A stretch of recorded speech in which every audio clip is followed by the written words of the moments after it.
Hello, আমি আনিসুল ইসলাম আবারও আপনাদের মাইক্রোসফট এক্সেল টিউটোরিয়ালে স্বাগতম জানাচ্ছি। তো আজকে আমরা শিখবো কিভাবে ডাটাবেসকে সর্ট করতে হয় মাইক্রোসফট এক্সেলে। সেটা আমি খুব তাড়াতাড়ি আপনাদের খুব সহজে দেখিয়ে দেবো। তো প্রথমেই আমাকে যেতে হবে মাইক্রোসফট এক্সেলে। তো আমি মাইক্রোসফট এক্সেলে চলে যাচ্ছি, আপনারা আমার সাথে চলে যাবেন।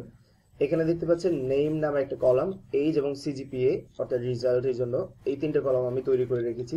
আমি কয়েকটি নাম দিয়ে দিয়েছি এখানে, আপনারাও এইভাবে কয়েকটি নাম দিয়ে রাখতে পারেন। আমি কিছু এইজ এর জন্য ভ্যালু দিয়ে দিয়েছি এবং সিজিপি এর জন্য কিছু ভ্যালু দিয়ে দিয়েছি, রাইট। তো আমরা এগুলোকে সর্ট করব, অর্থাৎ সাজাবো, হয় ছোট থেকে বড়, না হয় বড় থেকে ছোট। এইভাবে আমরা অ্যাসেন্ডিং অথবা ডিসেন্ডিং আকারে সাজাবো। তো প্রথমে আমি সিলেক্ট করে নিলাম, সম্পূর্ণ সব সেলগুলোকে সিলেক্ট করে নিলাম, তারপর সর্টে চলে যাব। যাওয়ার পর আমি কোন কলামের উপর ভিত্তি করে সর্ট করব সেটা আমরা সিলেক্ট করে নিতে পারি। যে আমি নেমের উপর ভিত্তি করে সর্ট করব, কিংবা এইজের উপর ভিত্তি করে সর্টিংটা করব, কিংবা সিজিপি এর উপর।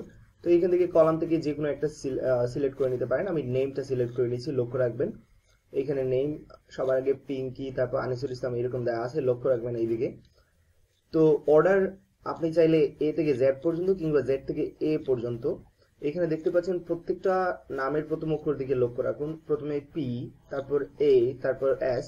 বাট আমরা যদি ডিকশনারির কথা চিন্তা করি সবার আগে এ থাকে, তাই না?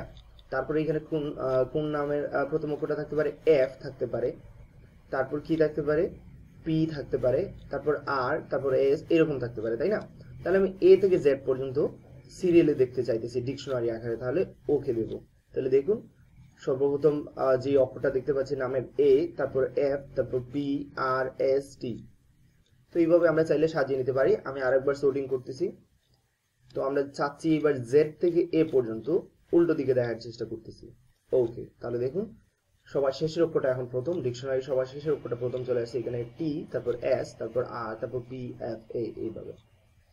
তো এটাকে চাইলে আবারও আমরা ডিফারেন্ট কলামের উপর ভিত্তি করে, অর্থাৎ এইজের উপর আমি দেখতে পাচ্ছি চাচ্ছি এরকম যে সবচেয়ে বেশি এইজ যার, অর্থাৎ বেশি থেকে কম এইভাবে আসবে। তাহলে এইজ সিলেক্ট করে নিলাম, লার্জেস্ট টু স্মল অথবা স্মলেস্ট টু লার্জেস্ট। আমরা চাইলে কম বয়স থেকে বেশি বয়স সিরিয়ালে দেখতে পারবো, অথবা চাইলে সবচেয়ে বেশি বয়স থেকে কম বয়স এইটাও দেখতে পারবো। তাহলে লার্জেস্ট টু স্মলেস্ট সিলেক্ট করে নিলাম। তাহলে দেখা যাচ্ছে এখানে সবচেয়ে বেশি বয়স হচ্ছে আনিসুল ইসলামের, তারপর রামিন, তারপর তৃষা, শাহেদ, সুপর্ণা, পিঙ্কি এবং সবার শেষে ফারহানা। আবার সিলেক্ট করে নিলাম, সোর্টে যাচ্ছি।